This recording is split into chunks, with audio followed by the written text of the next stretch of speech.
of Couch Godz. This is your host, Andrew Z. Tonight is episode 12. And boy, oh boy, do we have an episode for you tonight. We're going to do it like we always do it. Do the round table. To my right, we have our special guest, Joe G. Give us a little brief synopsis. What you're like, who you are, what's going on. I'm Joe G. I'm an old man in the group, 53 years old, construction worker. Very biased in my opinions. You know, a lot of things going on in my life, you know what I mean? And we're trying to just see what this is about. This is all new to me, you know, podcast, video. I don't know. We'll see where it goes. Hip with it. The future is here. Joe G is here. Glad you're here, Joe. The stars have aligned. Glad you're here. And to my diagonal, how can we forget Dave S3? The infamous, the one and only, forever and always, identifying as he today. Fantastic. No, we're not here. Correct. Okay. And then the counterpart, directly across the table, across the pond, Nick L. I assure you, we are here. Yeah. You know what I mean? Nick L., recovering addict. Self-proclaimed Mr. Sunday Night. There it is. That's what I wanted to hear. Hey, Nicky Night. Follow me on Instagram, Layman2250. Layman2250. Do you have a shout out for us yet tonight? I can if you give me a second, but it won't be a flowy type of thing. But I gotta look at the Instagram, and I don't post. But sure, if you guys want to follow me and let me feel cool, Jump in a motherfucker's inbox. Yeah, hop Go up ahead. in these DMs. Ladies, go ahead. Yeah, All 7 of you. I'm already. That's a lot. That was an insult on your behalf, but I'm okay with 7. Victoria, could you go to the board and turn down number 2? Just a little bit. Where is my Instagram app? Good. I don't ever use it. Spooky. Spooky ghost. They call me that in rehab. Perfect. And then behind the knobs and the dials tonight, we have Victoria. She's Victoria, you know what? Since the bit is that we fuck Bert, but we're gonna We don't fuck Bert, but we say fuck Bert. Well, then speak for your fucking self. Yeah. But Fuck's Bert. we'll be nice to you. He'll be here. least someone meet him. is. You'll meet Victoria him. or Vicky? All right, then you're Icky Vicky. I'm sorry, but Yeah, she's never heard that before. okay, that's great. So- Let's take away the originality of that. So Joe Fairly came Odd in Parents. and he had a There very was no originality to that. I stole it from Fairly Odd Parents. It's original that I stole it. Fairly Odd Parents. Yeah, it's a stupid gay cartoon that I love. Yeah. Well, I'm a Joe child, came dude. outside. Joe enlightened us with a little story. I did a couple of stories. I'm Okay. sure. It's been an eventful day, Okay. you know. Get into it. Which one of those stories would you like to hear? What do you tell us about Dusty? What did Dusty?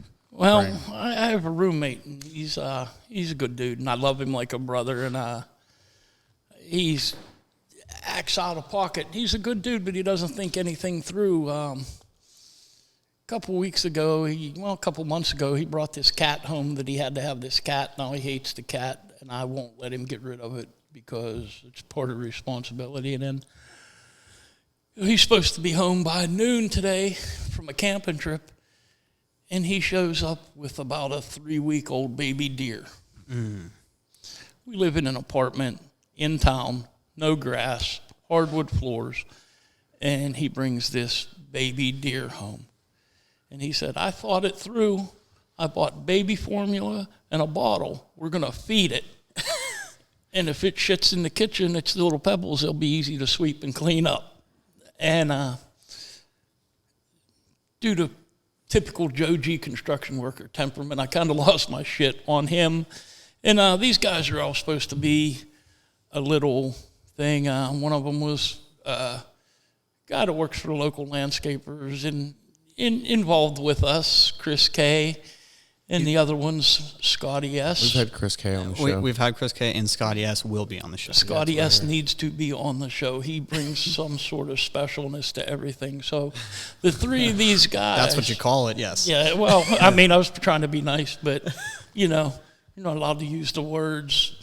like I'm not politically correct if I call them all three retards, as I did, but like that's kind of where it went anyhow.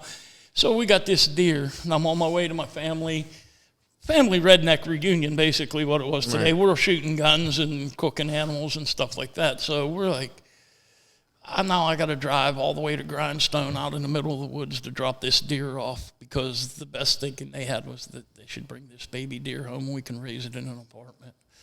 And I was like, I'd lose my shit. I'm not very good at holding back the temper or the anger. I was like, we either take it back or I'm killing it right here in the fucking kitchen. Right. Wow. You know? Holy shit. Like, that's right. So that's how my day was at noon today. Then it gets just wackier after. So what'd you name it? It is lunch. Yeah, I talked to Bert about that. He pulled in the other day and he's like, I've got like 6 pounds of venison. You want some venison? I said, Bert, just edit the fucking podcast, man. I don't even. I was editing the podcast today for the first time, just beginning to do that whole spiel, just to try to take some of the workload off Andrew here. Yeah. And I walk into this fucking foyer, I guess you would call that. Yep. And there's just a cat. Oh, yeah. Sitting in the corner. Yeah. And I call Andrew and I'm like, hey, man, do you have a cat? He's like, no, I don't have a cat. I'm like, you have a fucking cat, man. There is a cat in here chilling. Yeah. And I mean, it wasn't like a stray, like it looked well fed. It was just chilling. I mean, just hanging out in the corner, meowing. Not fucking happy that we were there. What's its name? Oh, it's get the fuck out of my property. That's what the name is. Because I've never been a big cat guy. I like cats.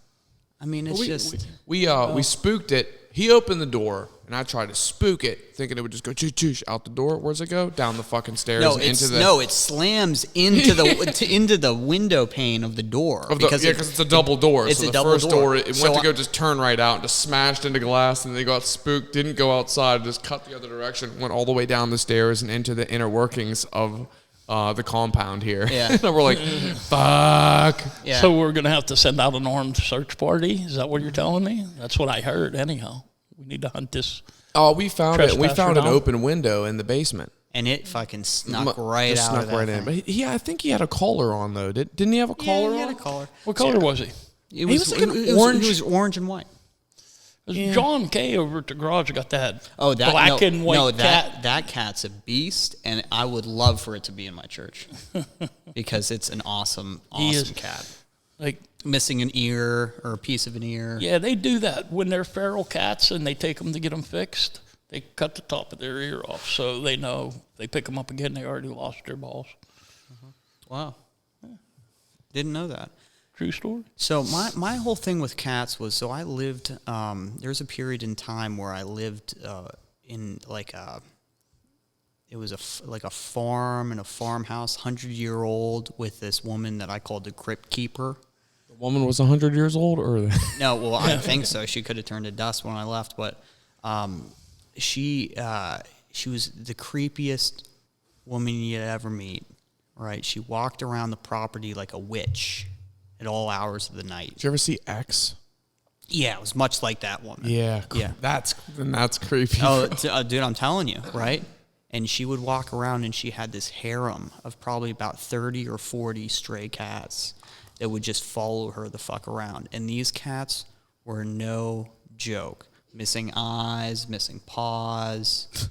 You know what I mean? Just stitched up in weird ways. She just has pieces of cats. You know, the sad part of this story is when she dies, they're going to eat her eyes, her nose, and her mouth. To replace their own, like in fucking... Well, maybe. I don't know how it goes after that, but like... Jeepers Creepers cats. They're just like, we're missing eyes. Let's eat this old woman's eyes. Yeah, I think it could happen like that, really. I know when people die and they're left with their animals, the animals eat them. They eat their mouth. That's where all the stink starts coming from first. Well, speaking of vicious attacks, man, chimpanzees... When they go sour on the owner, it's a fucking horror show. You talking about when that lady benzoed up her orangutan and it like fucking ripped her face off? Did it? Yeah. Absolutely. She was definitely fucking the orangutan. I'm convinced. There is a, what's the music video? What is it, Vicky? Suicide Silence plays the emergency call. The emergency call of is it that woman? The woman calls in and just talks about how this fucking ape lost its shit on her. Right? Is that what it is? Yeah, it's haunting. But they just put it in a song, Suicide Silence. You guys are... We've talked about this multiple times. It's like, oh, you guys are probably too young, but when I was a kid, teens, maybe early 20s, probably teens, there's a series of videotapes still on VHS or beta. You guys don't even know what beta is. No. Yeah, exactly. We have a different meaning of beta now. Yeah. Well, anyhow, these videotapes, they had Faces of Death, and it was all kinds of dumb shit. Yeah, Faces of Death was big. It's still referenced today. Yeah, it still is. Well. Did we ever find a conclusion if those were real or if No, those... so a majority of them were staged, but there was a lot of the foreign stuff with foreign people. Right. Was real. Like the cannibal section was real. The monkey and the skull thing and eating the monkey's brain, that wasn't real. But there was what other ones were there? There was like alligator ripped that guy out on the boat. I'm pretty That sure one that was one was that real. one was real. Yeah. And then there was the gas chamber, which I always wanted to know if that one was real. Where that guy tries to hold his breath, he's like, Yeah. yeah, that was pretty. I don't know if it was real or not. It it definitely left an impact on me as a kid. I was on Facebook. I was on Facebook maybe 7 years ago, 6, and they had like a list of 10 films, right? That were like the most hardest to watch, most graphic, most like unnerving films. And I'd heard of a couple of them. I seen like 1 or 2, and then there was a bunch I hadn't heard of. So I started like doing research, and I got one of those like Chinese apps where you could just stream any movie, right? Any movie. Silk Road. Pretty much. Yeah. And it was on like the Fire Stick. We had a jailbroke. And I started watching these movies, and some of them were kind of like artsy fartsy, so they weren't like that good. Yeah. Like they just weren't that great. But Yeah. I did just watch, and I'm not going to give you a list of them.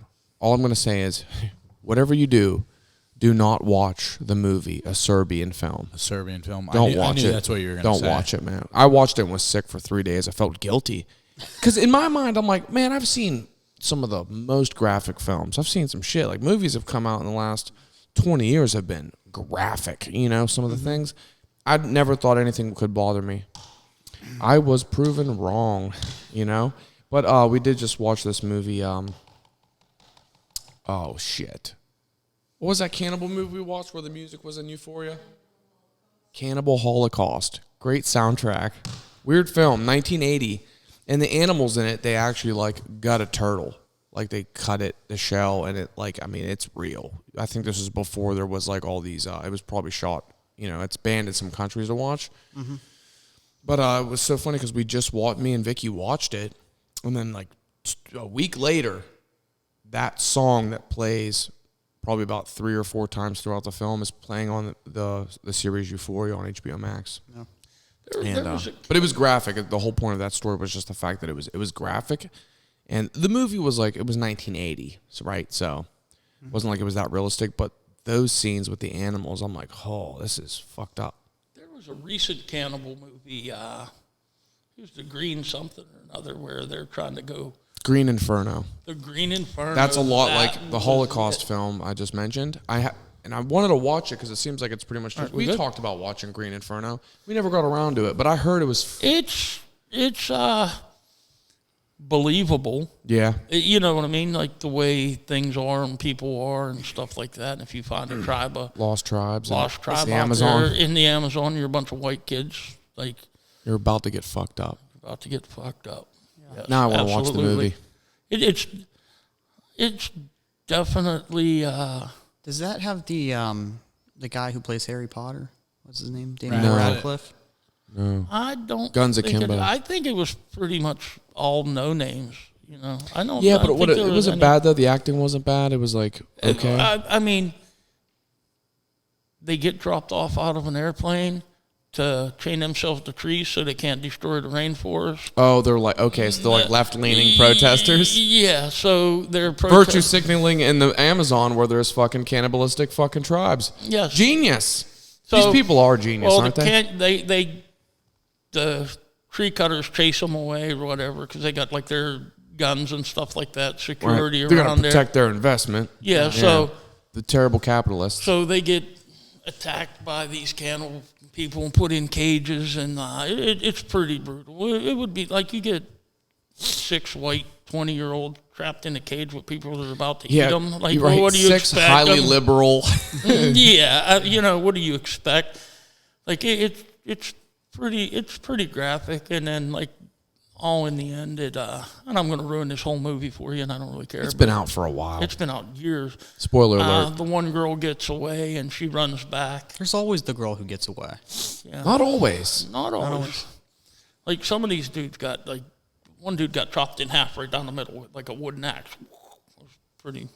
That's intense. Yeah. Well, I mean, I think the crazy thing about those sort of stories is it's like, how believable is it? Like having the left leading, like, kids who are like, want to save this rainforest and probably don't have like a lot of thought into those sort of situations. But if you take like 6 Trump supporters and put them in the same scenario, they'd probably be eating the cannibals. Yeah. Something like that. MAGA supporters are so terrible, they become the cannibals. Yeah. Right. That's how the world portrays it. Anyhow, right. They're like the worst human beings on the planet. Well, first of all, like the movie parts of that, in my view, my eyes are a lie. If my parents are millionaires, I'm not going to the rainforest to try to save the trees. I'm going to be driving around in my Ferrari, picking up chicks, going to strip clubs and shit like that. I don't give a fuck about the trees at that point in my life. Yeah. Like, for real. What trees? Yeah. Oh, yeah, we need some of those to make a new pool house for That's me the and my idea of girlfriend to live in. philanthropy. Yeah. That's the idea of philanthropy, right? So, like, when you become wealthy, a lot of people, on the left typically, they get behind something, and I'm not against that. The idea is, like, I have money. Let me get behind a cause and try to influence that cause, bring some funding to that cause, and fund people of... and there's a lot of, thank God for philanthropists and stuff like that, because we're so selfish. We're like, you give me $5 million. I think it's definitely a necessary cog in the universe. So I've always I have had the pleasure of meeting a philanthropist. He flew in to Philadelphia, and me and my buddies doing a startup. Went and met him. Very interesting guy, but his whole thing was... What was his net worth? His philanthropy, millions. But his... Tens of millions? Probably more than that. Probably rub shoulders with people with billions. Okay. But he... Just curious. I think I can say his name. It's not like there's no anonymity for him. But Stephen DeBerry, he did a few TED Talks. Real interesting guy. But his whole thing was creating black-owned businesses, black-owned investing in cultures. But his whole breakdown of it was very interesting, where he did in his TED Talk, he talked about the geographical breakdown of impoverished areas and why they always tend to, in a city environment, be towards the west if they're on the East Coast, and if they're on the West Coast, be on the east. And that's because it all depends on what side of the industrial park you land. So literally all like the impoverished areas would be due whatever direction the wind was pushing past the industrial park. That's where they would settle those. And on that note, Joe, Yes. I don't believe you when you say someone gives you tens of millions of dollars. Yeah, you're probably going to buy a car, you're going to go out there, you're going to shine, you're going to get your shit together, you're going to clean up a little bit, But I doubt for one, you come off as this self-centered son of a bitch. You would definitely give back to those who fucking... I would... Because I know you. I definitely would give back. There's no doubt. Like, so much freedom's been given to me over the last 5.5 years. And you've been living in a state of goodwill for 6 years now? 7? Almost 6, 7, whatever. What do you? Where you at? Well, I'm at 5.5, but I was Okay. a year Coming in up on prison. 6, And so I like to think I'd be a selfish prick. I'm really not. I'm not good with money. You know what I mean? I would help people out, but I would help people out that need help. Right. I would help people. I think our government's given the homeless veterans shit end of the stick. Like that would be something I would be really interested in doing. You know what I mean? A million. Getting behind any cause that you felt is worthwhile. Any cause, and that's the thing is like, right? But I don't think it would be in a foreign country saving the trees. I don't think. Well, we need so much work done here. I don't think it would be trying to build a machine to clean the plastic out of the ocean. I think those are pointless things that you're never going to stop or never going to change. I think that's not without trying. We have people on the case, so yeah. hopefully. Well, but you can't do more damage in a day than you can clean up in a week and expect progress. That's a really good point. It's a long man's game. Yeah. But you have to start somewhere. Dave S3, if you were to make a direct impact in one of the massive social, cultural problems in the United States today, what would it be? I don't know. On the spot. I don't know. I feel like there's got to be a better solution for homeless people. Homelessness is a huge deal. Rogan's talked about it. He's had a couple guys who have researched it. Yeah. I'm not sure, I'm not a fucking, you know what I mean? I'm not like this. I don't know. I would just try and, I feel like you could do some sort of shelters and stuff to try and address the core, the root of the problem and try and get people jobs or some education and just try and help, give back in that type of way. If I was to fix some sort of problem like that, because that's specifically what you asked me, I feel like that's what I would address. You could always say world hunger. You could donate. There's water for you. That's a really interesting charity that is solely all the money goes to the actual cause of what it's for. Yeah, instead of lining the pockets of the already rich. Yeah, Water for You is a really good one. If you could address world hunger and just send out package, if you fucking became a billionaire and just send out care packages to all over the world, or you know what I mean? I don't know. I feel like there's always a root of the problem, that you could fix something. Well, it's usually much more complicated and multifaceted, right? So the homeless issue is not just people that are homeless. We're talking about addiction predominantly. We're talking about mental illness for sure. We got people in New York and California killing motherfuckers on the streets and shit, and it's just unstable. And I believe people should be treated, but what's the thing? A lot of people are given free housing. Some of them just turn it down. So and I don't but that's where I say I don't know, maybe counseling or just there's got to be more that can be done. It's I say the core root. That's when you say multifaceted. Here's something I just want to interject this real quick. I had a guy staying at my house over there on Wayne Street, black kid named Devin, and he was career in jail for years for I don't even know what, and he was in Graterford out by Philly as a young man. He was still only 30 years old and did 15 years in jail from the time he was a young kid, and he sat there and told me the happiest he has ever been when he was homeless in New York City because he was absolutely free. He said, I would scavenge for food, panhandle for money, get clothes, kind people would help you out. He said, when you're homeless, $10 buys a lot of cat food or tuna fish or whatever you're eating, And he said, but that was the happiest he's ever been because he was free. He wasn't in jail. He wasn't being bullied for being black or being gay or being labeled a pedophile or whatever his story was. And he said that was the only time he ever felt free in his life to be homeless. And I can get down with that. You know what I mean? You understand that idea of detachment from society and not having to participate in the system. Yes, absolutely. And it's kind of nice. Even, when I was on the streets and living in a bush behind a motel right here in Uniontown for a couple of weeks, you know what I mean? Nobody expected anything of me. Today I got a job, a career, we're doing big things and stuff like that. But when I was at my worst, nobody expected anything from me. And that was kind of... lightening to a degree. Yeah. There's levity in that, yeah. And I've kind of always lived my life for that freedom that I have now. I live light. With freedom comes responsibility, though, now. But I have what a lot of people don't have.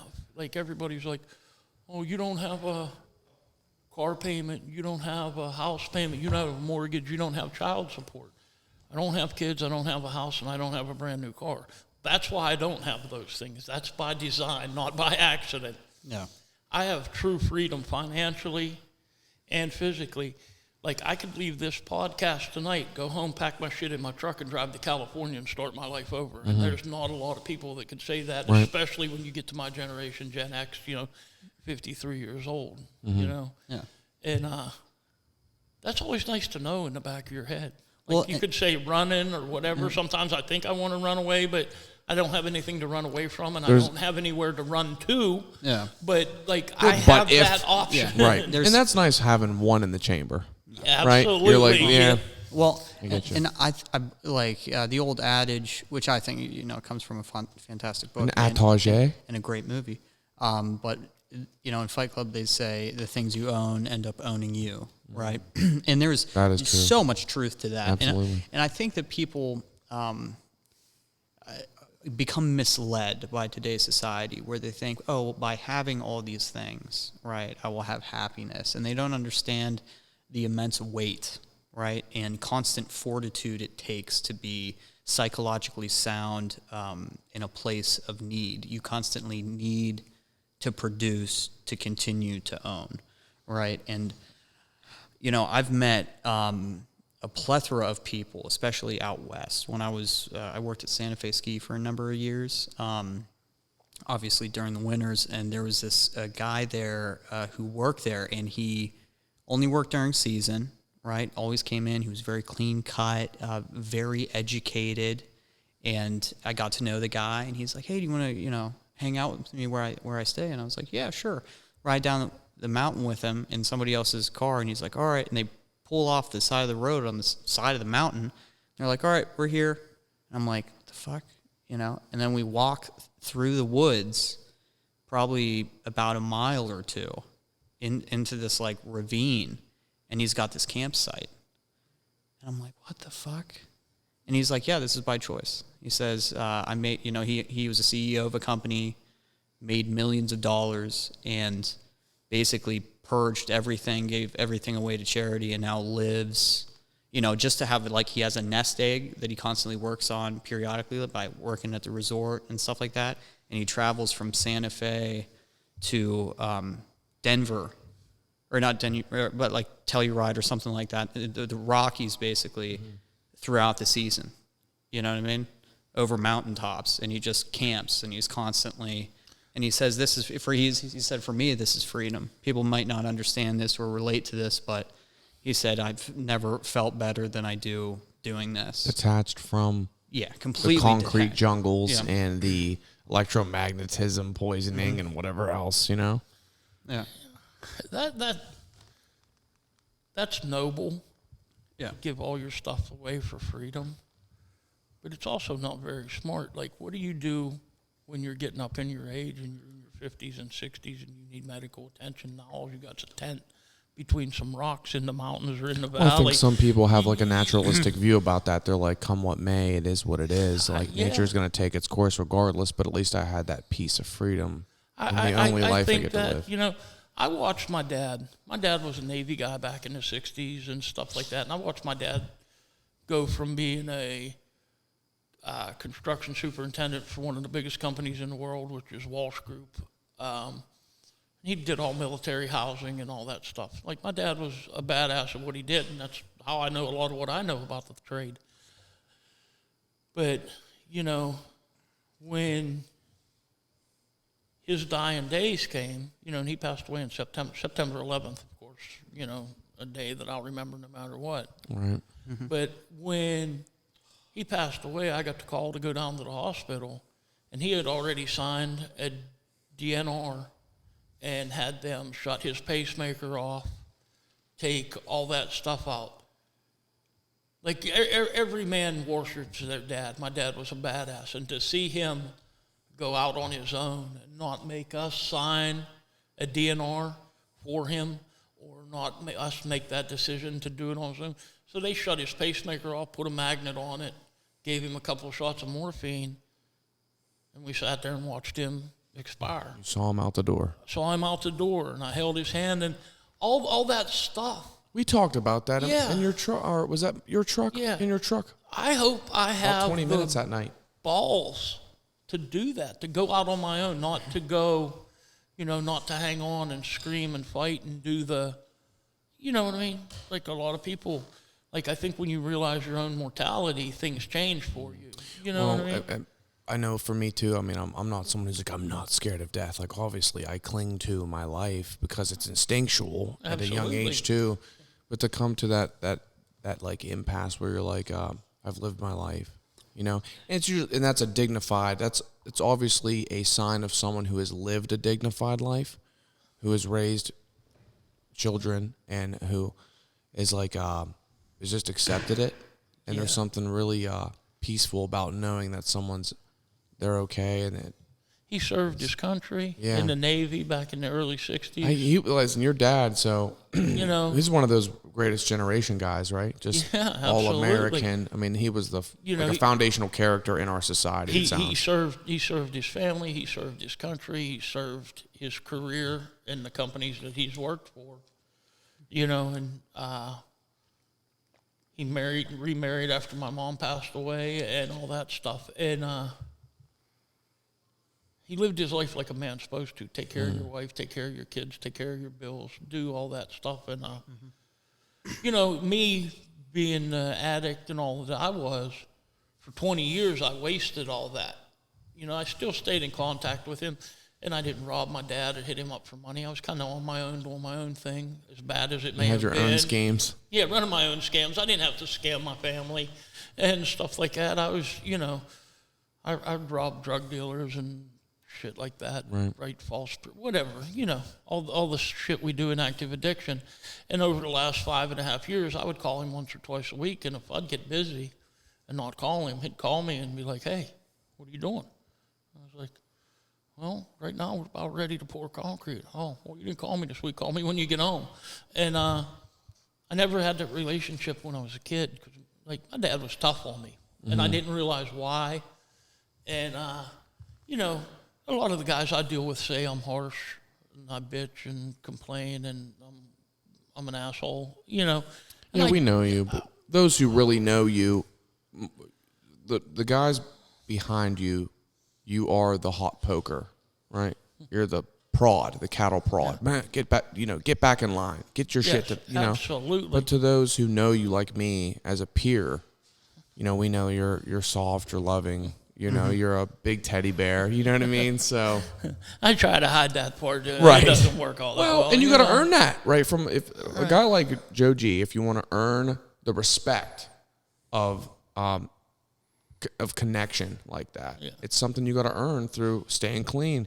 Because you're not going to reveal yourself to a lesser man, and I mean that not saying that you think less of these people, but you're not going to give someone that. That's not what they need anyways. Right. Well, like the whole thing about, like, my whole life, like, I was raised a certain way. I come from a commercial background, commercial construction. I worked with my dad for years when I was young. And now that I work with guys in recovery and stuff like that, everybody got feelings and issues. Like, when you're on a commercial site and you're the foreman, there's no feelings. There's no feelings. Do your job. Get the fuck out of here. I'll get somebody else to do it. Well, and that largely has died. That generation, I mean, they still exist, but they are very hot commodities. Right. And, like, right now, I could leave my job and go get a job anywhere making a lot more money than I do. Mm-hmm. But I have a security. I have I work for a small family business, but I run all the major jobs and stuff like that. I don't know that I would trade what I have in comfort and peace for more money. I don't know that I can do that. I'm very comfortable, which is not good, but, like, we're doing big things. Well, you're getting older, dude. You know what I mean? Yeah. You've been through the ringer. Like, don't you think it's time we settle down? We enjoy like the latter years of your life. Not that you're fucking about to kill over, but you never know what tomorrow's going to bring, though. Yeah. But again, also you've seen the growth of where you work, right? Oh, absolutely. And you have a key part in changing the trajectory of the ship, right? For the better. Yes, right? absolutely. And that's something to be proud of and passionate about. And it's hard to walk away from something like that. And there's been a trade-off. I traded my knowledge and my skill set and stuff like that to learn how to act like a decent human being. Yeah. You know what I mean? I was never a good guy. I'd work and do my career, but I didn't, and this is all that cliche shit you hear in recovery. I didn't know how to love another man, let alone love myself. You know what I mean? Right. And I had to learn that. And, Rick trusted me enough to put me with his son to teach him my craft and teach him what I know and stuff like that. And he's younger generation. He's 36 years old, and I get frustrated. He wants to double check me on YouTube, and he's such a good kid. Yeah. You know what I mean? And I love him like he's my little brother. But I'm always telling him, you don't got to look at YouTube. We're not trying to build a better mousetrap. Let's just do it the way it's been done for 50 years. Right. You know what I mean? And, he calls me the old man. Oh, you're like the old man. You don't want to progress. You don't want to, I know what works. Right. You know what I mean? I'm not trying to change the change the wheel, the flag. Yeah. You know what I mean? Yeah. I'm just trying to do what I know I can do. And I weigh heavily on the pragmatic nature of doing what works and has worked, and when the opportunity arises to advance, take a chance to do it. Yeah. But that's such a rarity in what we do, because you have to have the right customer, you have to have, you know what I mean, and it's got to be a pitchable, sellable thing. All right, here's just a little theory or a little, I don't even know what you're going. We'll just say we're going to lay this out. They're talking about AI is going to screw up the world. Computers are going to not be the same. We brought that up a little bit. Yeah. And we're saying all this technology is going too far. And I feel like I'm last of like a dying breed. These young guys don't want to know how to build houses. They don't want to know how to lay brick. They don't want to know how to weld, finish concrete.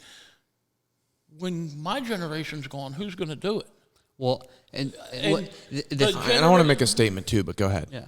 Well, so that's. I have a question. So that's always the big question in our industry. Yes, absolutely. Right? Because everybody knows the knowledge is going, right? The people who did this professionally is slowly leaving, and the people to replace it don't want to do it. Exactly. It just doesn't interest them. And so I feel like it's like a two-part thing where, as you've seen in the past, probably 4 or 5 years, you've seen a lot of material science. So you've seen like Zip System came out to make it super simple that anybody could install that shit, right? And I think that's kind of the route that the industry is taking to a degree to make it, because no matter what, I think the business owners are going to figure it out no matter what to simplify the system for the people coming on. But the artisans, I think that's going to go. Well, our country was built on the trades. Oh, 100%. All of it, from steel mills to building everything from golf clubs to guns. We were the pinnacle of production. Mass manufacturing. Now everything's become, it has to be cost effective. It has to be this. We have to bring it in from other places. And nobody wants to go to school and train like in my construction. I had to go to college. I had to go to construction management class. I had to go to an apprenticeship program. It was called ABC, Associated Builders and Contractors, and stuff like that to hone my skills. I went to VOTEC in high school. Like, I don't have another career. I don't have anything to fall back on. I don't know how to make. Well, you're more of a tradesman. Yes. So, like, this is what I got. You know what I mean?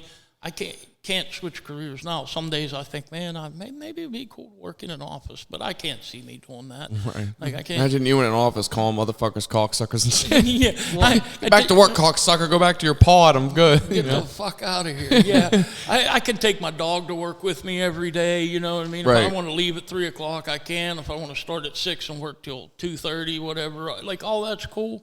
I don't want to go to work at all today. I make my phone calls from home.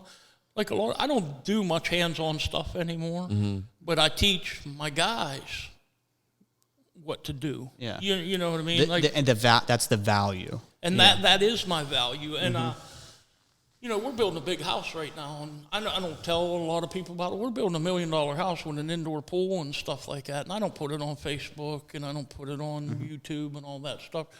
Richie does all that, and I try to stay out of the videos and all that. Right. Just behind the scenes. Behind the scenes, and that's, I go to talk to these ladies we're building this house for every day, and like, oh, we want to do this, and Rick asked me, he said, how do you tell somebody that's spending $1 million that's a stupid idea and you're not going to do it? And it's like, let me ask you this, because this has been on my mind since we were talking about different things, but as I was a utility locator, I would be on site for all these new developments, these builds. I mean, these houses and apartments and townhomes are going up so quick.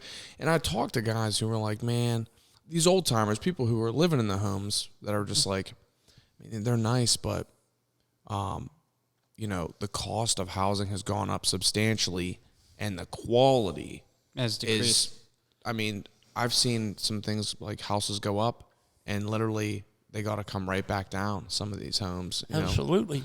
And I just wanted to know do you think, how do you weigh in on that concept of cost versus quality? And That should never be an issue. Yeah. Cost over quality should never be an issue. Like, all right. First of all, every man's home is his castle, or every woman's home is their castle. You can't even go into a remodel and say, why are you putting money in this piece of shit? Because that's what they can afford. That's their castle. You're there to make it custom to what they want. You're there to make it safe. You're there to make it livable. You're to try to help them economically with insulation and stuff like that. So And last long, too. And last long. yeah, and right. some things are outdated, right? Yeah, Obviously, absolutely. some houses still have Absolutely. asbestos siding and shit. That's a big Absolutely. issue Yeah. around here when I was trying to buy a home. Well, and we're in the lead belt, too. So Yeah. there's Yes. lead paint, everywhere, yeah. man. So- You would be surprised. So obviously Yeah, those things need absolutely. updated, but what I'm saying is like a home built now. I'm telling you, I walk in this motherfucker and sneeze, and I feel like it's made out of cardboard. Well, we do some things as a construction company, and there's reasons for it, and I'll get into some of those. 2x6 walls on the outside. Yeah, just- all exterior walls should be 2x6. And a lot of people, that's the first thing. You go from 2x6 to a 2x4, you cut 30% off your price. Yeah. Solid zip sheeting on the outside. It's fairly new. I wasn't sure about it, but it's such a good product. It works great. It It's works easy to great. install. It's waterproof. The whole Absolutely. Huber system with the stretch tape on the seals Yes. and everything. It's bulletproof and highly recommended. So you think that the Absolutely. quality is the technology as in terms of structure all is right. worth the cost? It's down to the contractor. So speed and economic viability, because a customer's Yeah, there's not a gonna, lot of moving parts there, obviously. Well, I just wanted a to customer's not going to understand the corners that you're cutting. A contractor only understands that because it's hidden in the walls, and it's you know what I mean. It's the quality of your downspouts. It's like it's all or every like, and this is something that I'm sure you do. I do all the time. Is quality and quality always has to come first as a builder, because it is your name and it is what you do.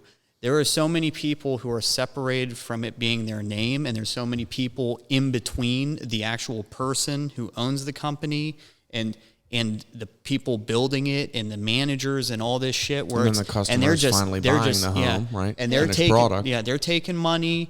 They're doing deals with the distributors to make a little bit more money, and it's fucked. You know what I mean? That's why it ends up being Absolutely. $300,000 for a home that would back in the day only cost $89,000. Right now, maybe Absolutely. $100. Right now, At it least costs one third. $100,000. At least one third. The housing market went haywire. It did. a True. couple times in the 80s when interest rates were up in like the 20%, and I think my parents, their interest rate in the 80s was 11% on their home. My dad was able to refinance, but yeah, 11%. Now I mean, the 11%. we're complaining about 4.5 and Yeah. 5.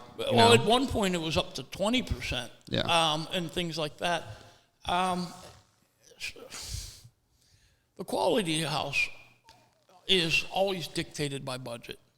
Yeah. By your budget. Like, and here's the most.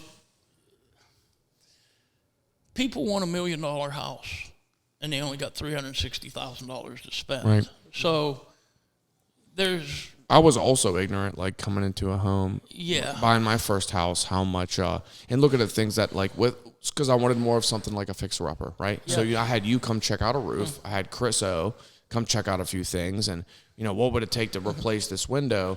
And I was so in over my head of what was going to cost. what the Even cost on is. my high end, when I had got you contractors, thank God for all you guys. If I need anything in this group, I just come to y'all. You know what I mean? Anything I need, not just contracting. Y'all show up and you're like, no, bro. Here's what it's really going to cost, because after we get up there, and got to pay for labor. Like, you guys run it down, like, Jesus fucking Christ. You guys saved me from a couple bad deals. Yeah, absolutely. That would have fucking ate me. That big house that is now it's now a recovery house. Absolutely right. But you guys saved me on a fucking deal, that man. was- You guys saved me on a fucking fucking That headache. Listen, I'd have never dug myself out of that hole No. with repairs on my own. well, here's what most people don't think, especially younger people. And if you're in a trade, you buy a house, you have a project for the rest of your life. Oh, 100%. It's fun. It ain't never going to be done. It ain't never going to be the way you want it. These ladies that we're building for now, like, she had this idea that she wanted to put yellow on the front of her house, Where? under the front porch or something like that. And this house is big. Like, it's got like a 30 by 20 front porch on it, party porch. Yeah. And it's red siding, white trim, and stuff like that. She wanted to pay homage to her favorite color, yellow. And I was like, it ain't happening. She's like, You're going to hate it tomorrow. She's like, what do you mean? It's my house. I said, until we're paid, it's my house. And I don't want people driving up your driveway seeing a sign that says RMS Contractor saying, who the fuck put yellow on the front of a red house? Yeah, well, obviously that. I don't know if I'm. However, maybe you think that as a contractor, but look, we've seen some like how many times you drive past a weird fuck? I've seen purple houses, dog. They're on 136 in Monongahela, right by Ringgold High School. There's a fucking purple house that's been there my entire life. You know what I mean? Right down in Dawson, there's that titty pink house. Yeah, and it's like I'd never be like, what contractor would paint? I never thought that. What contractor would allow this person to paint? In my idea, I'm like, what fucking homeowner would decide to let a contractor paint? Because essentially, they're paying you for a service. You're like, look, man, I give you whatever you fucking want. Yeah. I don't gotta live in the fucking house. There becomes some diplomacy with that. You got to get these girls in the truck. You got to take them to a modern neighborhood, not something that was built in the 60s, 70s, or 80s. Yeah. You got to get post-90s, drive them through the neighborhood, and you say, there's a red house. Where's the yellow on that? There isn't any. There's a gray house. Where's the pink on that? There isn't any. And you got to weigh it out. Like, if push comes to shove it, you want yellow on the front of your house, I'm going to do it ultimately because you're paying. Yeah, we'll gladly paint a yellow room. That house my parents bought in the 80s. My dad added a whole 6 feet or 8 feet onto the one side, bottom and upstairs and downstairs. So new block, everything, wall needed blown out, just expanding it 6 feet that way, upstairs and downstairs. New siding, and my dad put on the good front porch because we just had like the wooden stoop, you know what I mean? Pretty much. Mm-hmm. They put on the good cement front porch and everything with the double roofing that kind of overlaps. It looks really good. It was popular at the time in the early 2000s. I mean, they're still doing stuff like that. But what my parents did to get that design, because all of our homes on the street were built to the time, right? Absolutely right. And what they did was they went to the modern cul-de-sac-y, a little bit more yuppier, because they wanted the house, and then checked and looked what the fuck was popular. What do we like? What's interesting? There's a lot of designs, but let's see if there's something. And it wasn't like right down the road. They went like out a little bit because we wanted to have something specific and unique to us. And I learned a lot from my parents when they put on that remodel, man. I think if I was going to build myself a house To your right now, point.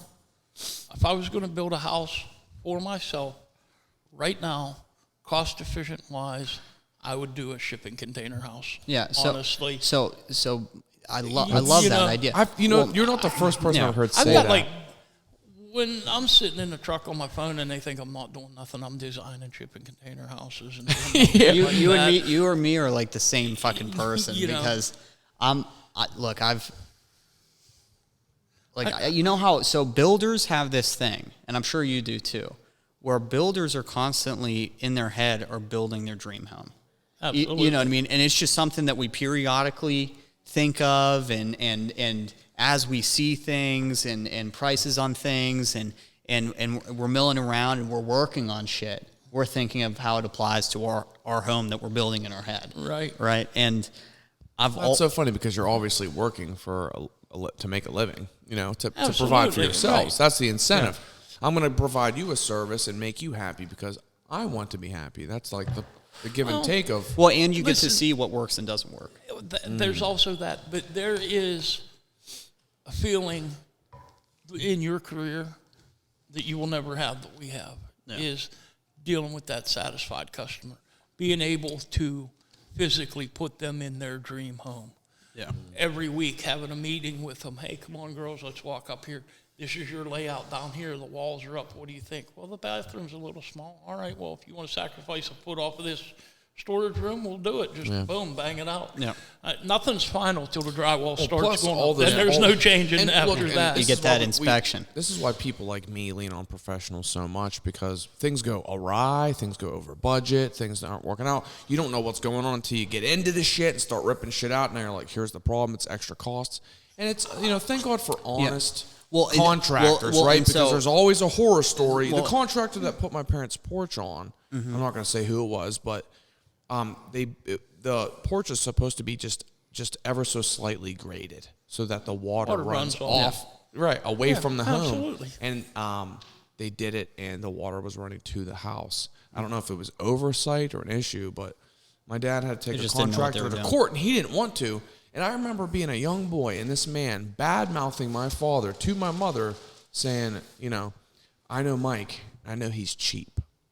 He's not going to want to go to court with me. He was flexing his dick to my mom's, like, he doesn't want to clang and bang with me. And he had all of his contractor excuses. My dad was like, I think when my mom told my dad that, he was like, floored him, took him to court, no questions asked. They're like, well, first of all, pay the offset to get the porch fixed. Mm-hmm. You know what I mean? Well, first of all, their crew did the whole remodel. It was just the porch. Like, they did great work on everything else. First of all, that son of a bitch jacked me off about them. Like, you don't talk about I was little, but I was like, you don't talk about my dad that way. Call my dad cheap. Well, first of all, most people have champagne taste and beer budget when it comes to remodeling. Most people. I'm probably that guy for sure. Absolutely. With things, with a lot of things. You can't even afford to buy pants that are the right size. Thanks, man. Appreciate it. That was my shot at Nick. You want yours next day? Yeah. Pipe in here, so I know you got to know something about what we're talking about. Man, listen, I did concrete for a little bit. I don't know about all the construction shit and the intricacies of that in business. Yeah, I don't speak on something I don't really know about. I know I'll about jump concrete. right in. Yeah, concrete gets hard and it cracks. That's what concrete does. That's all you need to know about it. Yeah, but. You were talking about the sports running the wrong way and shit like that. And honest contracting, right? Honest contractors. Shit happens. And take accountability. Yeah, so shit happens because we are all not we're all not geologists, and we're all not, and there's things that may be outside of our scope, but we're willing to take on because we built a relationship with the customer, or there's all these fine things, because ultimately, when it comes down to it, it's like, we're in it to make money, but we're also, like he said, we're people. Yeah. You know what I mean? And we want to make people happy, but there also is the contractor who preys on the ignorance of the customer. Absolutely. And that's where I was leading. Yeah, and you see that more often than not, and it's a sick thing, but there's guys who will get into a job knowing that the price is going to change because they're not going to tell them the whole story, and they're, and then they just sit back and wait, and they open your house up, and then they're like, they find A, B, and C, and they're like, this costs more money.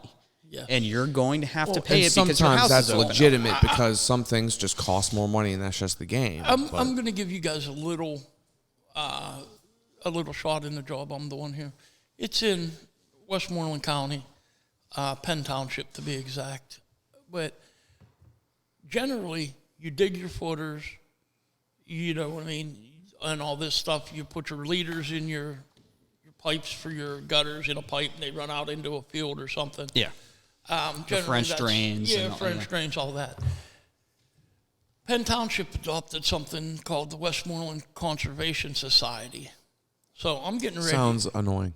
It sounds expensive as well. So I got my excavator, and his bill for backfill and putting my gas lines, water lines in, it's like $70,000, something like that.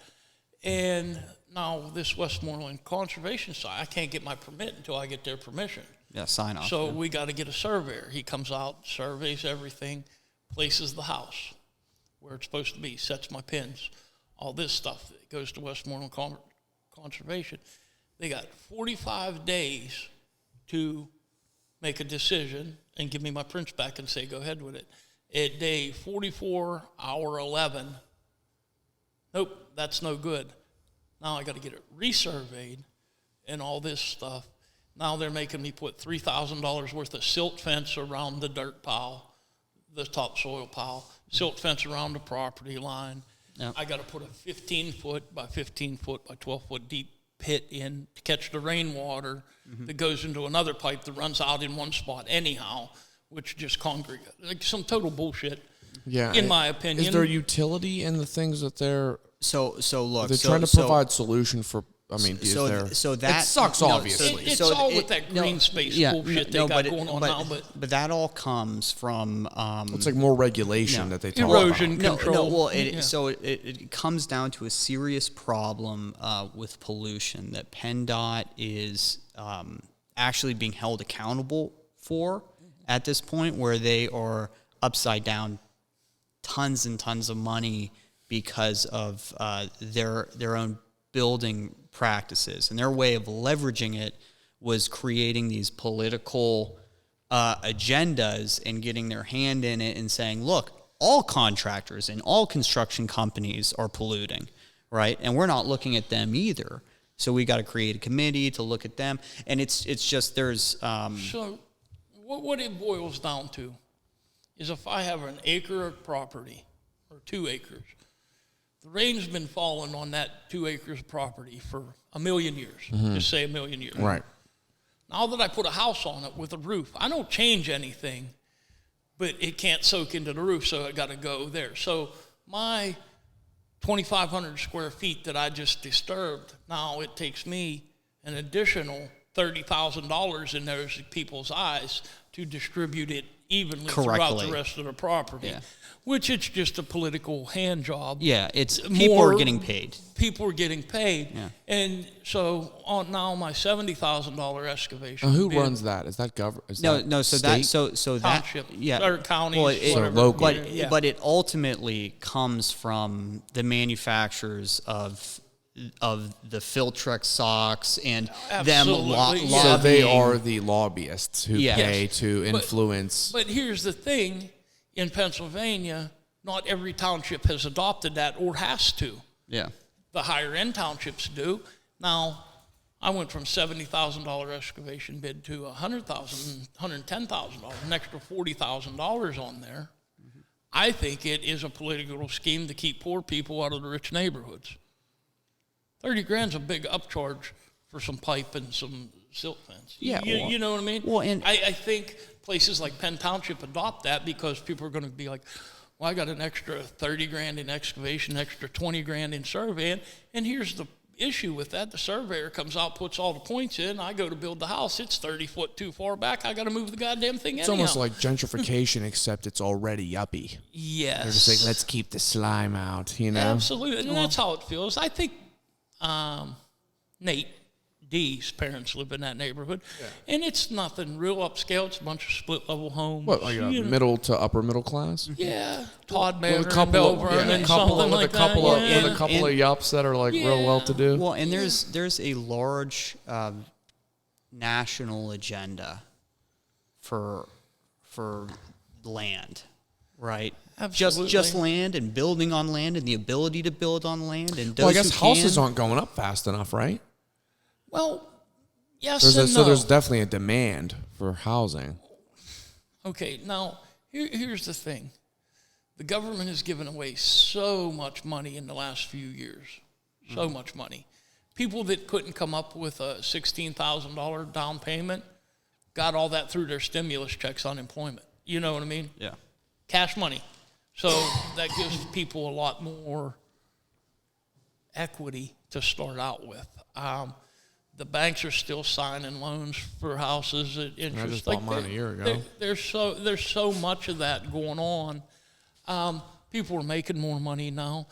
You know, kids at McDonald's are making what, $15 an hour, some of them. Like, and you know what's whatever. crazy? Well, the good thing about that is we didn't have to get the minimum wage raised by some sort of government regulated, you know what I mean? It wasn't a government mandate to raise the minimum wage. It just happened organically. Now, because you wouldn't have got any motherfuckers to work, right?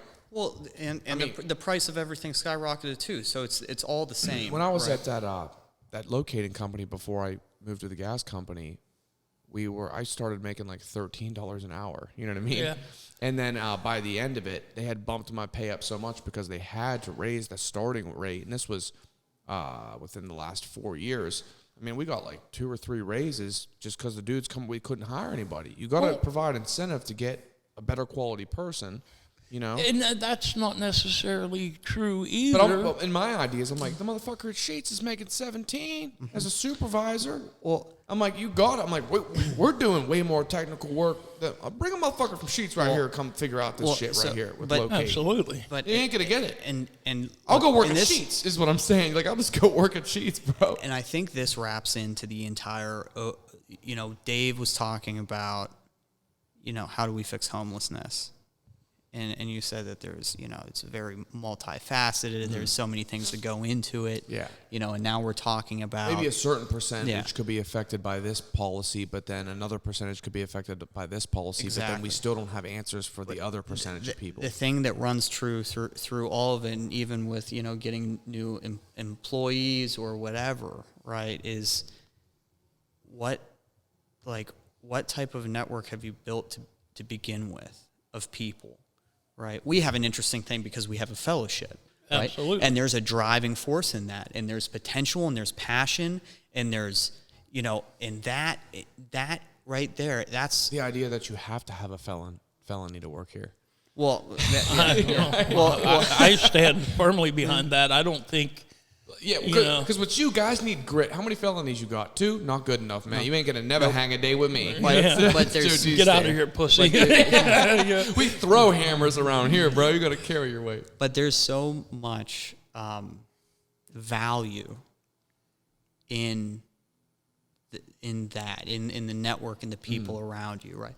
I love working in and with people that are happy, driven, cutting up, you know what I mean? Enjoy what they do in that environment versus something where everyone's like hates it and it's miserable and they don't want to drive to do anything or they don't want to go the extra mile. They don't get enjoyment or passion out of making a customer happy. It's all of that right there is like, you want to stop, the homelessness thing. Right, is that you get people who are driven and passionate and not homeless to go in and work with the homeless people. Well, we have that. Obviously. I got 5.5 years clean, and I did not think I would still be in Uniontown. I didn't think I would be working for a small family-owned business. I didn't think I would be happy. I definitely didn't think I would be clean, nor did I even know if I wanted to be. And all these things, and you find that passion, and you find those people. Yeah. Those people that don't put you down, the people that lift you up. You know what I mean? And that's something. I never thought I could find a grown man to tell me he loves me and mean it, and not in some fucking weirdo shit. Mm-hmm. Like, or trying to take advantage of you. Trying to take advantage of me, And I bring a certain skill set to the job that he needs. He brings a certain stability in my life and his construction company that I need, which carries home for me. 5.5 years, I still got a young kid living on my couch. Being part of something bigger than myself. But what I want to end on, like for me, you can't be good at any job if you don't love it. Yeah. I love my craft. It's rewarding at the end of the day. And I could drive anywhere up and down the East Coast to a lot of different cities and towns and say, I built that. I did that. I did this house. Yeah. And that- These people trust my junky ass enough to build them $1 million house. Yeah. And there's a lot of things you could fuck up. Yeah. You know what I mean? And there's stepping stones and there's growth along the whole way. Absolutely. You know, and it's like, you know, we talk. Go ahead. Well, finish your point. Yeah, we talk about like divine path, right? And where everything's leading up to, Yeah. right? And everyone's looking for that. Everyone's trying to find that, trying to find that horizon point, but they don't understand that the path that you're walking now is a building process, and it's important that you have these periods of fall down, and it's important that you watch somebody, you put a bunch of time into somebody and a bunch of effort into somebody, and then all of a sudden, the next day they're not there, right? And it's important, like, all of those lessons that you learn give you a better grounding of the true value, right? Like you see the emotional effect that you have on a customer or with your boss or with your coworkers, and how important it is to sometimes go against your conventional feelings, like, oh, I just fucked my hand up with a hammer, but I'm just going to eat that pain so I don't wig the fuck out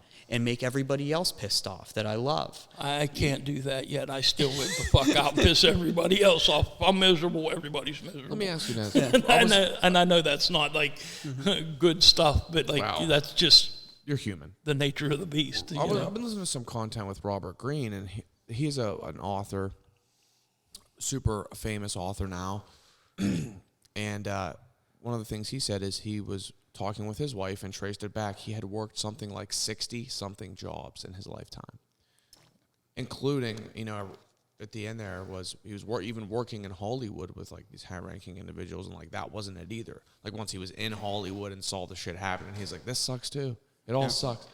Until he became an author, and he finally found a passion and something he could get behind.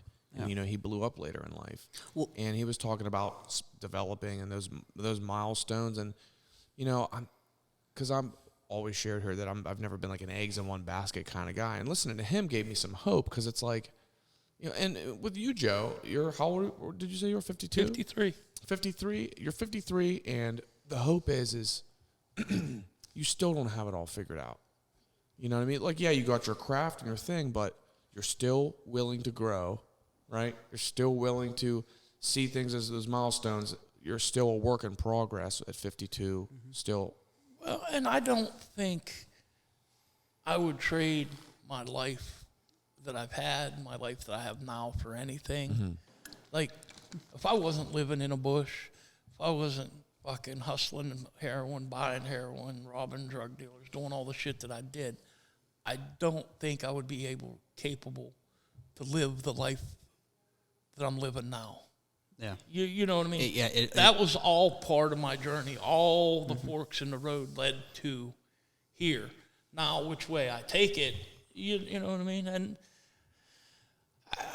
I'm confused. Like, I'm a grown man-child sometimes. I want to have fits and fucking break shit and be an asshole and, like, hurt people with words. Like, just, you know what I mean? And, like, these are all things that I'm trying to learn and trying to, like, learn. And I learned it through customers. I learned it through the people I work through or with.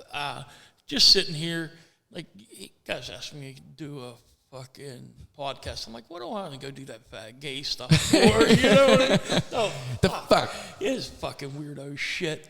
But, like, this is also a venue for me to unload a little bit. Talk about the things that I can't just talk to everybody about. Like, I can't go out to talk to So the let's put it on the guy. internet for everyone to hear. Yeah, Right. So isn't that a weird, like, dichotomy? Yeah, and, like, Paradox? I'm not much of an internet fan. I don't really care what people think about me or say about me. I don't know. I do what, you know, I do what I want to do, you know, but I also do what I have to do. And there's that fine line of, you know, freedom, you know. Yeah. There's that fine line, you know. And I gave up a whole shitty life to start a whole new life. And I was getting high a lot longer than I've been getting clean, you know. So like, I got a lot to learn. A lot to learn about myself. A lot to learn about dealing with people. And, you know what I mean? I'm known for wanting to impose my will on people, and I do it with customers sometimes. Like, we're going to do it my way, or you get somebody else to do it. Like, and these are all things that I'm working on, and I have nothing to thank for but recovery and the men and women in it. You know what I mean? And like, I hate to get sappy like that. I like to think I did all this shit on my own, but like, It's just not the on case. my own. It's not the case. Yeah. Well, because you've learned the principle of humility. Yeah, and like, I could still be an asshole. Like, I still at night. I've felt it. I've been on the front end of that. Yeah, Time or two. I could still be an asshole, and I'm good at it. Like, I know. Masterclass asshole for sure. Thank you. Yes, project manager, so to speak, of being an asshole. You know, but like, there's things and there's times in my life that I catch myself, and I don't want to keep you guys if you guys are ready to wrap this up, but like, We still got time. I'm thinking, like, I'll be somewhere. I was like, this is the asshole I'm at. And I'm going to give you guys a little story. Me and Heidi go to McDonald's up there on Morgantown Street one day, and I got money in my pocket, but all I have is $100 bills. Our food's like $20. I give her a $100 bill, and she says, We don't take $100 "We don't bills. take $100 bills." I was No. like, "When did that not become money?" She said, "Sir, we can't take a $100 bill." And she kind of got smart with me, and that just kind of pissed me off. And I'm already pissed off because I want to fucking eat some Andrew would garbage have food. dove through the window and beat her to death. Threw stuff at her. Well, so, you know, Heidi's sitting there. She's, what, 5 foot tall, 100 pounds, fucking little mousy asshole. She's an asshole too, but Right. she's my asshole. That's why you guys get along so Yeah, well. absolutely. So we're sitting there, and she's like, I said, well, what are we going to do? I don't have my bank card with me. I don't have anything. So I was like, well, you're just going to have to keep your food. And she said something like smart. Maybe it wasn't smart. Maybe I was just looking for a fight. And I said, stop. I said, I figured it out. I know why you can't change a $100 bill. And she looked at me, and I said, because you're not smart enough to count the fucking 80 and give me my change. Heidi's hiding under the dashboard. But, like, I knew. It's like, oh, God, Joe, why? I knew I should keep my mouth shut. I'm like, don't do it. Because in that moment, you were like one of those guys. I was definitely that guy. You know what I mean? We've all been that guy. Yeah, but like, come on. It's still U.S. currency. It's a Right. $100 bill. If you got a multi-billion-dollar corporation, And you can't change and them. you can't change a $100 bill. Exactly. Right, And that's I where I'm get getting. And like, this lady, she's like looking at me like, I just want to hand Big Macs out the window. What the fuck? Right. And I felt a little bit bad, but not really. Not bad enough. Yeah. Not bad enough to not say bad it. enough to shut up. Exactly. You know, and that's something. Like, I'll get in these situations. I'll be like, don't say it. Don't say it. Don't. Fuck you. You know? We occasionally we tap into, like, it's. I've said multiple times, like, a meteor's hurtling towards Earth, and I'm like, acceptance. This is it. There's nothing you can do. It's so beyond me. But then, like, so it's always McDonald's, dude. It's always like a fast food joint. It's those little inconveniences that make you just want to just go into monkey mode and just, you know what I mean? Ape self comes out. And you're just like, well, and it's a mental because we come with expectations. Right. We come to McDonald's and we go to a fast Dunkin' food place Donuts. to save time and get shit now.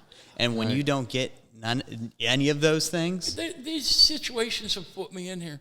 When I told you, I'm not sure if I even fucking like Andrew Z, and you go and tell him, I'm like, fuck Nick. You know well, I what told mean? him, well, Yeah, there's well, a deeper anyhow. story to that. Huh? Go ahead. So, and then Andrew calls me, and I'm like in the middle of a meeting with these people. I said, I already know what this is about. I'll talk to you later. He calls me back, and like, my first instinct was to be like, well, I really didn't say that. You know what I mean? But yeah. I was like, you know what? Like, if I'm ever going to be honest, now's the time. I said, yeah, you know, Andrew, I think, you know, whatever I said and all that stuff. And, like, here I am tonight. On the fucking podcast. You know. And, but my first instinct is, no, fucking Nick's a liar. You can't trust him. You know what I mean? Like, said no one ever. I don't know about that, Nick. How long have I known you? Probably 10 years now, pretty close. Yeah. From the basement when it was down there, over there behind CVS. I've been in town for a while. I probably had about a year when you came. Yeah. So. Well, I want to bring Dave S3 in just because I feel like he's been excluded from the conversation, and I hate it. I haven't been excluded. Honestly, I had a bad day. I'm like, it's just one of those days. That's all. It's rough. Well, we were getting into engines, big blocks, and you were loving it. Yeah. You were eating that shit up. Yeah, I like cars. Joe, what's your favorite car? And then Dave, what's your favorite car? Are we talking modern or classic? Anything. It doesn't matter. Shoot I from the hip. would say if I was going to have a classic car, you can't go wrong with any Corvette before 1973 when they still had the steel bumpers on them. But I would say my all-time favorite would probably be a 69 Camaro. I especially like the pace car edition, white with the orange stripes, and the convertible top was white Oh, interior. yeah. I would say 69 Camaro. That would probably be my dream car, you know. But that's one of those ones. They're not very practical, you know what I mean? Yeah. So, I don't know. There's a lot of them out there. Too many to name just one. But if I had to pick just one, that would probably be at 69 Camaro. All right. Dave. I don't know. I don't know what my favorite car ever. Like, if we just go aesthetic and, like, I'm going old school like that, I'm going to go. I love Chevelles. I fucking love them. Well, it's just the body style and the... Yeah. And I like the 70 with the four headlights. Mm-hmm. But that's like not the new. That just I'm like still deciding what I want and like what I'm gonna get for a car. I don't know. I want something that is I'm like not so much. I used to just be like, oh, brand. Like I'm a Chevy guy just because I like Camaros. I like the fourth gens. No one does. I think they're cool. Mm-hmm. But now I just want something. I want like a driver's car. I want something rear wheel drive. Stick. That's like rear wheel drive, manual. That's gonna be like still practical yet just fun as fuck to drive. There's only one car right now that fits that. 392. Yep, 392 Scat Pack Challenger. But see that's Charger. With the manual, which you can get, and you put a nice little exhaust on. Fucking boy, are they fun? Okay, so like, it's like, am I going NA like naturally aspirated, or do I want something that's like good on gas, practical, get tons of miles in, but turbo that I can like tune and get a lot of power out of for a lot cheaper? So it just depends. Like I'm telling, like a driver's car is not a Challenger. First off, they're my favorite retro car, but that's just not going to be like, if we're talking a driver's car, it sounds hilarious, but it's just true. Look up any person when you get hydraulic steering and like what feels good in the turns on back roads. You're talking like silly things like a Miata. Yeah, I drove or Miata. Even you get a 370Z and put some coilovers on it, or you get the Nismo version of it, and you're talking you got a fucking nice, awesome car. And I don't like them; they're all-wheel drive, but they are cool as fuck. Or the GTRs, like, you know what I mean? But that's like, it's just I don't know what I want. Like I could get a 1.5 turbo Civic, but then it's front-wheel drive, but it's super practical, reliable, can't go wrong. But it's like, nah, I don't want front-wheel drive. So a driver's car. Yeah. I've been thinking. A driver's car, it's like if you're hugging curves and all that stuff, I understand that, right? You seriously look into the wide body Scat Pack Challenger, because that thing, it grips. I have. It grips like, doesn't. dude. It does not. Dude, if you're talking about a car that, listen, they're fun, they're cool, it's the most badass retro style car. Yeah. That's not. The experience is amazing. I'll tell you what, you're not. I've been in one. You're not fucking scaring me on roads with that car. Okay. You know what I mean? Fair enough. Put somebody, get me in a. Listen, I was in an '85 fucking Vet that had like all custom, $8,000 into the suspension, and it was like, that car was scary. You're like, this is, and you got to be like a badass. But I'm like, all right, Dennis, you won't kill me, and like. that car was you would scare people without even that car ever even being worried of oversteer. You could just do some silly shit on Bear Creek Road. Shout out Woodstock, you know. Well, what about an old Benz, man? They're fucking sick, nasty in the shit. They do have a cool ass Lexus IS 300. Those are cool. It does come with a 2JZ, but it's not fucking Opened up. It's a lot. It's a lot cheaper than a Supra, and it's. I like what you said about a Corvette because people underestimate Corvettes. It's an American-made car. Everybody wants a Bugatti or something like $1 million, but for $100,000 It's in the a best. Corvette, you are getting a world-class sports car that Absolutely. competes with everything out there on the market. The for a tenth of the the price. newer ones are insane. Yeah. So but listen, vets get fucking sketchy. They're great, but like you got to drive them. Everything with major horsepower gets sketchy. Even all-wheel drives. You put 900 horsepower in an all-wheel drive car, You got it. You got crazy. it. even good drivers though, even like well-renowned, even like watch Tanner Faust drive a fucking C6. You know what I'm saying? I know who he is. Yeah, even he just fucking that ass end. You can't bring them back. They're fucking twitchy. You know what I mean? Now the new ones, you don't get a better car. You do not get a better car. the for mid-engine price, and that's- fucking. Yeah. Well, and I think And it's a there's new patent-like motor too. Yeah. It's Well, I think, I just say the Challenger thing because I had road time on it. I've driven a Nissan GTR full tilt, fun as fun as you can get, right? Especially in the turns. But the Challenger, there's something about the experience in being in something where it's like the auditorial. You know what I mean? The sound of it as you're building and it just keeps going. It's like it's endless, and you just keep putting it down. And yeah, it'll skirt on you. You know what I mean? You'll lose it, but there's that control too. There's no... a Viper. Listen, I like a lot of different cars. There is... First, the car got to look good. Yeah. Handling's not that big of a deal anymore if it looks good to me, but it's got to sound right. There's no motorcycles that sound like a Harley. There's nothing that sounds like a Chevy V8 or a Ford Mustang or even a Challenger Charger.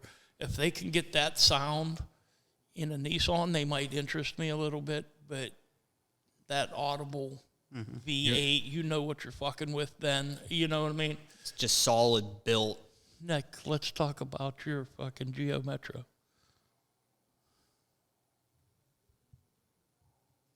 You look like a Geo Metro guy. Oh, I drive a Mitsubishi. How many horsepower?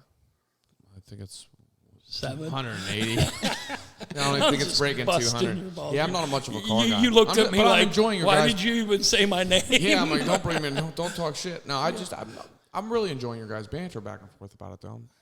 There's so much cool stuff out now. Like Ford Raptor pickup trucks are badass. That Dodge T-Rex No, is so a badass I was this close to, instead of buying this shit, I was gonna buy a TRX. And at the last moment, I pulled away. I was gonna get the one in Sisson. It was red with black interior, red piping. Mean as a motherfucker. I mean, I got. He was like, "Yeah, take the keys." I said, "Really?" He said, "Yeah, if you want to get it, you want to get it." I said, "All right." And they're like, "You got to bring that thing back." They're insane. I have a hard time. I drive a $7,000 pickup truck. It fulfills everything I need for construction. It's got air conditioning, goes straight, stops, lights mostly Easy work. maintenance. Yeah, mostly work, and I love those trucks. I like a truck that's a truck. If I rip the side of it off, it's a work truck, and that's how I feel. I have a hard time living here in Fayette County knowing I can buy a house for $80,000 or I can buy a truck for $80,000. That's like... That's a hard... It's ridiculous, and then... That's why I bought a house. Then Still driving a Mitsubishi. Then I look like at all the things that are going on. Now Ford has a gay pride Raptor. I just saw the commercial that just dropped. Yeah, that's something like Hey, Well, it's about to be June, so well, it's going to be a fucking Pride whole Month. month of I fuckery. get. Hey, you know, You wanna most suck- you wanna suck companies you dick, see suck that dick. have fleet vehicles are what I drive out there: big white 4-door Yeah. F-350 1-ton pickup truck, or an F-250, or even 150. Ford's fan base is 35 and year older men who work construction, hunt, fish, kill animals, Yeah. pick up roadkill, whatever your Their thing family, is. their family's bought in Fords for Yes. generations. They're Yeah. missing the mark, my friend. They are Yes. definitely They'll missing learn the their mark. lesson. And Or they won't. And listen, I don't care what anybody does. You want to push gay pride, like, that's fine. Be We as have gay friends as that you are fucking want. associates who are Absolutely. homosexual. And we would never once be like, you are subhuman because of that. Right. But those friends that I have don't tell me I got to like it. You know, I can accept it or not, but they don't tell me you have to like it and support it, because I don't. And that's part of media trying to take away our freedom, telling me what I have to like, what I have to, Or else. Yeah. or else. And now all these people are saying, I'm trans. You still got your dick. You're a dude, and you're a cross-dresser right now. Till you get that thing snipped, you're a cross-dresser. Don't still- tell me you're trans until that thing's Biologically, gone. a blood test would prove that they are in fact still a man, dick or not. I watched some what it scientist is. burn down a whole group of people, like on The View or something like that. Of course. He's like, in 10,000 years, when they dig up your bones, that was a man, They're gonna misgender that was a you. woman. You know, you're misgendered. You know? Exactly. And I'm like so politically incorrect with that thing, you know? Like, I think you're just correct. just correct, maybe. Well, a lot of people would agree with you. Like, it's... We live in a small town. These small town folk, bro, they just want to fucking do what you do. You just want to provide for your family and get by and not have all this inundation. Now we go to Target and they got fucking Satan shit displays and fucking LGBTQ, like, hashtag I'm here and I'm I'm gonna queer. go up- And it's a onesie for a fucking 1-year-old. What are we doing? Well, I think tomorrow I'm going to go that. up there and see if I can get one of them bikinis that I could tuck my junk up in and see how they like that. And then I'm going to Dude. wear it around Target My birthday's and in see how October. long it takes for the cops to get there. Yeah. Well, have you guys seen the dude in town who walks around in the complete black drab? Yeah. What He you- looks like a fucking Kylo Ren from Star Wars. Yeah, dude. I have not seen You've it. never Me and Big seen this Sam. dude? Well, Sam always says, I always call him a Sith Lord, and I always call him my young apprentice. Mm-hmm. And we've been seeing that dude lately in the middle of town. Yeah, he's everywhere. And I'm like, Has he got a lightsaber? no, but it looks like he would. I think he does. I want to stop and challenge him now. yeah. I'm not going lightsaber. I'm going to say, be you're like, gonna shoot I'm him. going to go, there can be only one. Oh, Highlander. I loved only, Highlander. There can be only one. The Highlander lore is so interesting to me. But how long we got? We are out of time. Okay. Yeah. So this has been phenomenal. Can't wait to have you Thanks, back Joe. on again, Joe. This is good. This is Yeah, good. It was good for me to come down to do this weirdo. We bag had of- Jason H on, and everyone we've had on who was like a little bit, they've come on and they've said, man, this was really nice. This is really When we good. talked about like everything from construction to gay rights to Cars. cars Yeah. to This is what we do, and we talk about Like- we have to talk about recovery like too. real life shit, and all of it, you know, wouldn't be possible for me if it wasn't for recovery, because I'd still be just one of the numbers. And next time, if I get to come back on here, I want to talk about all the stuff that's going on in Philly, Kensington Avenue, with Yeah. the zombies and stuff yeah. and all that stuff. That's a hot How topic. sick that is. I haven't for heard soci- about it. Go home and look I up know you're gonna have me Kensington. fucked up. I want to Yeah. go home and check it. It's not horrible. It's just sad.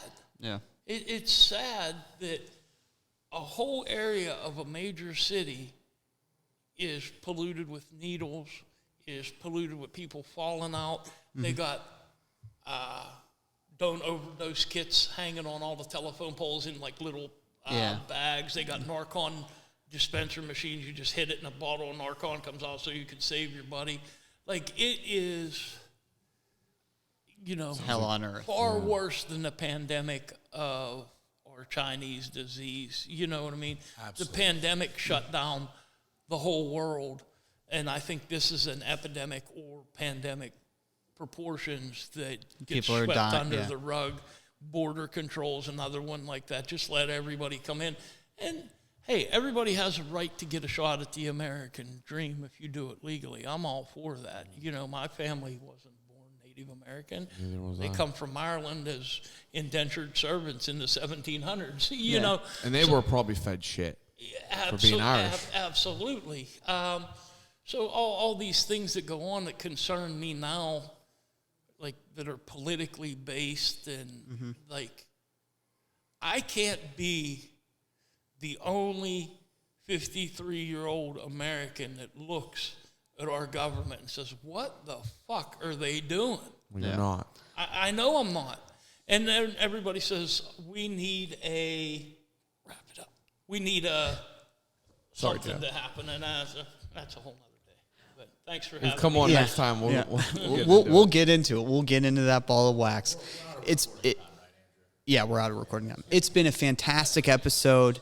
Heartfelt, enlightening, diving deep as we always do, getting to the bottom of the world as it is and as we sit. Thank you for enjoying this fantastic episode 12 of Couch Godz with your host Andrew Z, Joe G, Dave S3, and Nick L. We are out.